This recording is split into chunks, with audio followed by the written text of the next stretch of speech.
There has been a new concerning development under the International Seabed Authority about deep sea mining. A Canadian company, the metals company, is trying to go to the US to be able to deep sea mine within the US boundaries. And let's be honest, the president of the US right now might be into it. So we're going to talk about what the ramifications are, can they actually do this, and what we need to talk about on this episode of the How to Protect the Ocean podcast. Let's start the show. Hey everybody, welcome back to another exciting episode of the How to Protect the Ocean podcast. I am your host, Andrew Lewin, and this is the podcast where you find out what's happening with the ocean, how you can speak up for the ocean, and what you can do to live for a better ocean by taking action.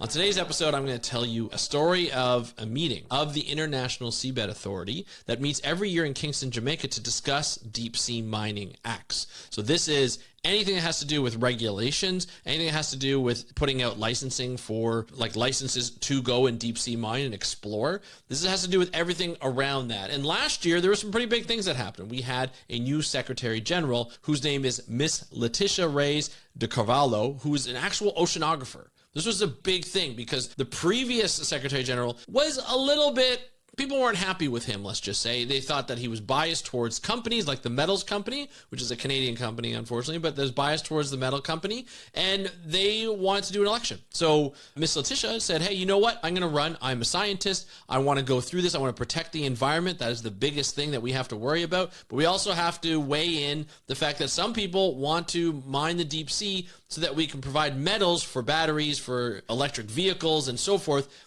And we need to do that because we are in a climate crisis and we need to do whatever we can to get that on. So there's a balance here. There's the environment, and then there's protecting the environment through creating more electric vehicles. So there's a lot of things that are happening here. But Leticia won the election. She is now the Secretary General, and this was her first meeting around the International Seabed Authority where she was in charge, and she wanted to come out big. She's a very big proponent of protecting the environment. She's obviously an oceanographer. She knows a lot about the science. She knows a lot about the ramifications that can happen with deep sea mining.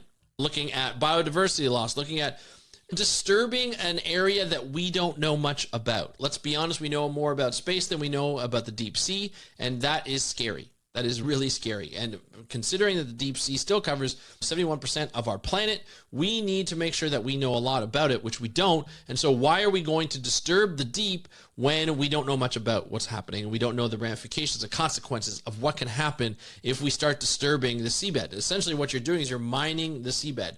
You are going to drill, you are going to grab nodules and these polymetallic nodules, and you are going to try and figure out how to bring them up safely without disturbing.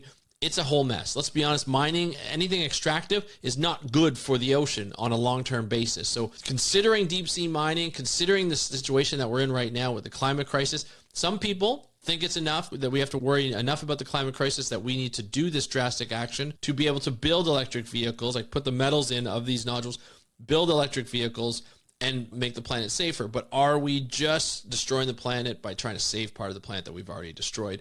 It's a big ethical question that's going around a lot.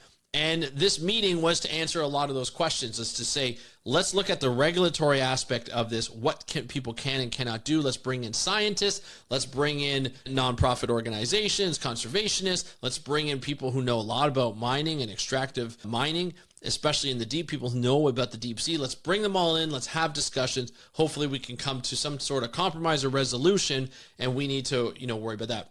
The meeting went really well. Nothing big coming out, no licenses being distributed, exploration not really being talked about until the last day.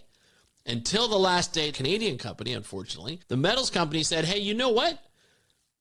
We're not going to go through the ISA, the International Seabed Authority, which has authority and frameworks around international waters. That means waters outside the jurisdictions of countries. So Canada is not going to issue anything on looking at deep sea mining within its own boundaries. Political suicide, it's probably not going to happen anytime soon. This Canadian company is like, we need to mine somewhere. We are done with all the red tape. We're done with being just talked about in a bad way, in a negative way. We want to mine. We're here to explore. We're here to help save the planet. This is what we're going. I'm not trying to make excuses. This is paraphrasing some of the ideas that they have. They came out and said, hey, you know what? Yes, we are not going to go through the ISA because it's so frustrating to go through. Canada won't let us deep sea mine. But you know who will and who might be interested? The US of A, the United States of America. because they have a president right now who wants to drill, baby drill, but also likes money, right? He likes money. He wants his country to do well. He wants his country to be the first at doing something. And I think deep sea mining is something that I believe that he would be interested in. A lot of people do believe that he would be interested in. And that's scary. That's very scary. But here's the thing. The U.S. cannot drill in international waters. They do not have the right to drill in international waters because it's out of their jurisdiction. They are not part of a simple system. They're not party to the United Nations Convention on the Law of the Sea. UNCLOS is what we call it. It plays a big role in shaping the country's approach, the U.S.'s approach to deep sea mining, both legally and politically. And here's the breakdown of how. So the first thing is lack of access to International Seabed Authority system. So because it's not a signatory, it cannot access the framework and the ISA that governs the mining in the area, which is international waters beyond national jurisdiction. So beyond the 200 nautical mile limit of their jurisdiction, the U.S. cannot mine, and they cannot sponsor a U.S. company to mine beyond those limits. All the other signatories can sponsor a company, especially from their own country, to go ahead and mine outside the borders. So it states that only states that are party to the UNCLOS, which is the United Nations Convention on the Law of the Sea, they can sponsor companies to apply for deep sea mining or exploitation contracts through the ISA. Since the U.S. hasn't ratified UNCLOS, it cannot sponsor American companies under the ISA framework.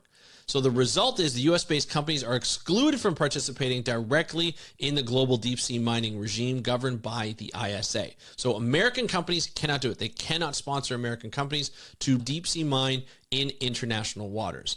So in 1980, though, the U.S. passed a Deep Seabed Hard Mineral Resource Act, which is DSHMRA.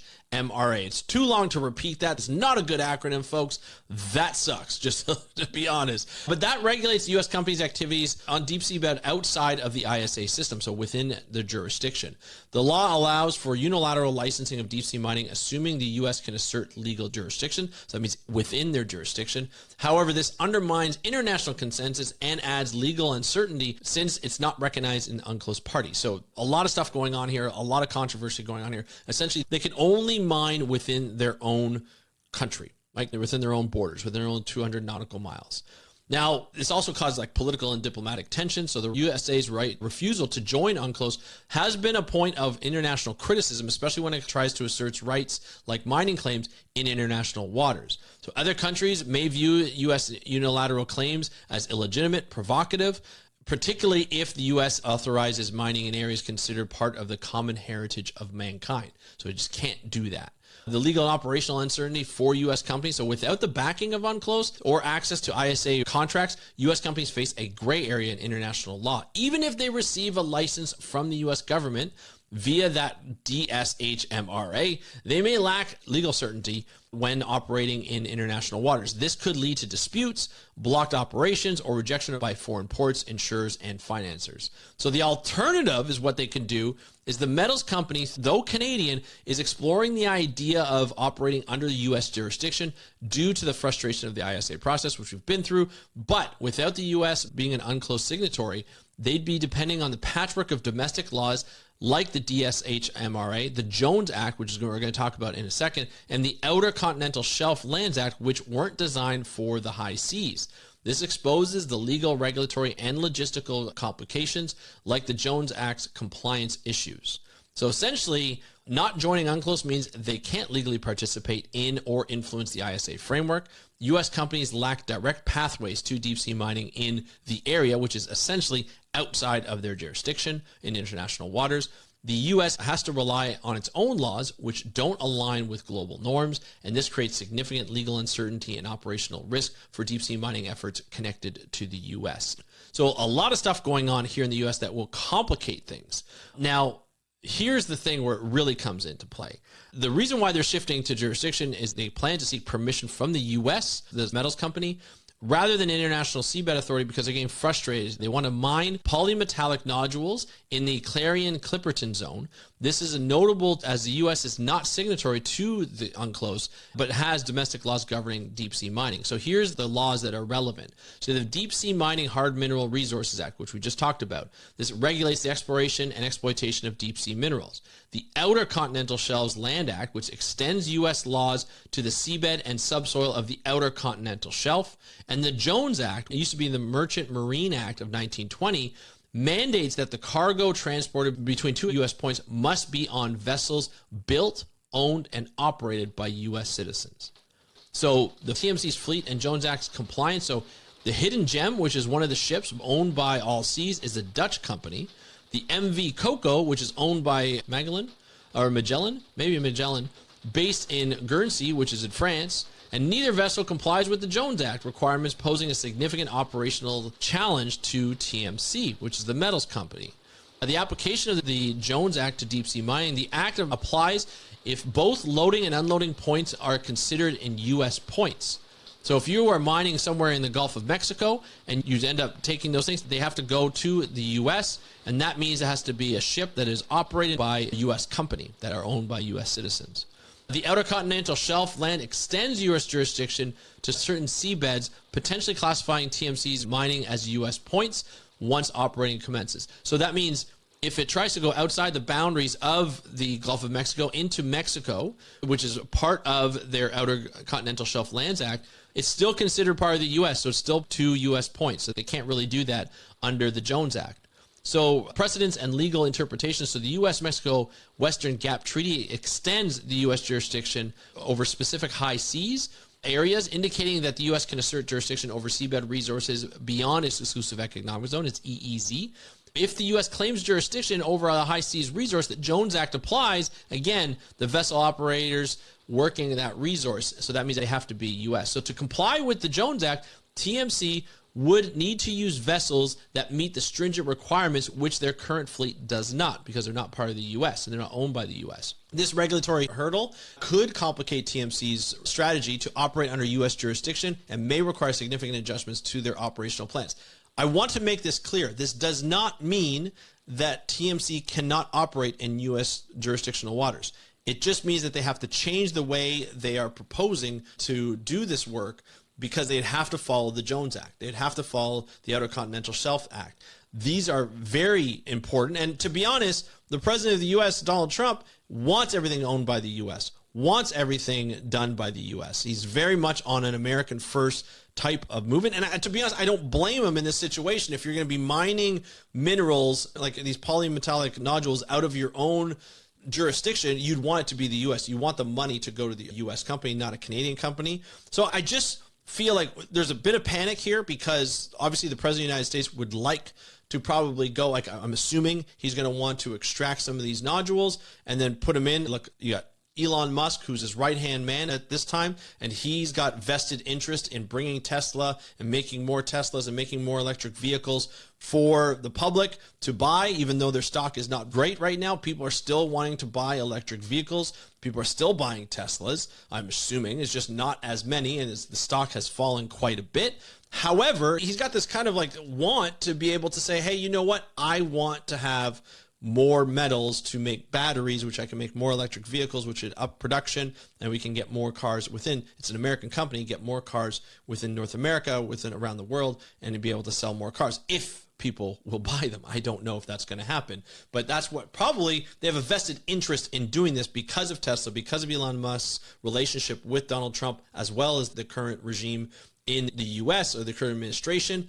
And so there's a need for it. There's probably a want for it. And Donald Trump, it'll be interesting to see how he wants to go ahead with it. He hasn't been asked questions. This came out last week. It was a bit of last minute. Apparently there's been conversations with the U.S. administration. They are interested, but I haven't heard anything from the U.S. government on this. As you would expect, there are other matters that they're tending to these days with this administration. We're not going to go into that because that's beyond the scope of this show. But obviously having this is a big problem. Right? Having this aspect of we need to make sure that we need to mine, and this company being like, yeah, we don't have to go to the International Seabed Authority. We can just go to the U.S. because they would be willing. And if the U.S. isn't willing, are there other countries that are not part of UNCLOS? Are they willing to sponsor specific companies? Are they willing to sponsor the metal company? This is opening the door to a lot of other things. Very similar to the International Whaling Commission when Japan was convincing other countries to support them in their vote to bring back commercial whaling because they wanted it. Not a lot of other countries wanted it, but some of the smaller countries that would benefit basically being given gifts by Japan, whether in buildings or money or whatever, essentially would vote their way and continued on with trying to get whaling legalized again through the IWC, which it wasn't. We know the history around that. Japan eventually just went to hunt whales within their own jurisdictions, which they're allowed to do, and people are still trying to stop them. So countries will find a way to do what they want. Companies will find a way to get sponsored to do what they want. This is obviously concerning, but this is something that we need to follow, and we will be following it here on the How to Protect the Ocean podcast. I just want to give a shout out to Southern Fried Science, Dr. Andrew Thaler, who has been my go-to on this type of work in deep sea mining. So he's got a great article on Southern Fried Science, which I took a lot of the information from that on this, so I want to give him the proper credit. The link will be in the show notes. And I also wanted to give a shout out to Carissa Corbera, who I found the original story. She was very concerned last week when she posted her story. I'll put the link to her TikTok about that. And I think it's something that we need to follow these creators to get this type of information because they're following it and they can do it right away and they can make sure that you get to know and try and take action, giving you ways to take action. So I want to thank them for the work that they continue to do, as well as other scientists, conservationists, nonprofit organizations, activists, and advocates. They're all doing their work to make sure that if we're going to do deep sea mining, we do it properly, and how we're going to do it, it'll be very interesting to see how it goes. We don't want it to be snuck around. That's one thing that I don't like. I just feel this is too sneaky, it's too quick, and I think it's a last-ditch effort by this company. They're probably not liking the fact that they can't mine and this is their business. They're probably losing a lot of money. So they're getting desperate and they're going up asking the US for this type of work, and we'll see what happens from that. But that's it for today's episode. If you have comments or questions, you can hit me up on Instagram at How to Protect the Ocean, and you can leave a comment on our YouTube channel. Feel free to do so. I'd love to hear your comments, love to hear what you think. Should the U.S. be doing this type of work? Is it something that we have to be worried about? Obviously, they're not very worried about science or conservation. They're more concerned about extraction and money and the economy. So I'd love to hear your thoughts on that. Hit me up in the comments in the YouTube channel. I'd love to hear it. So thank you so much for joining me on today's episode of the How to Protect the Ocean podcast. I'm your host, Andrew Lewin from the True North Strong and Free. Have a great day. We'll talk to you next time, and happy conservation.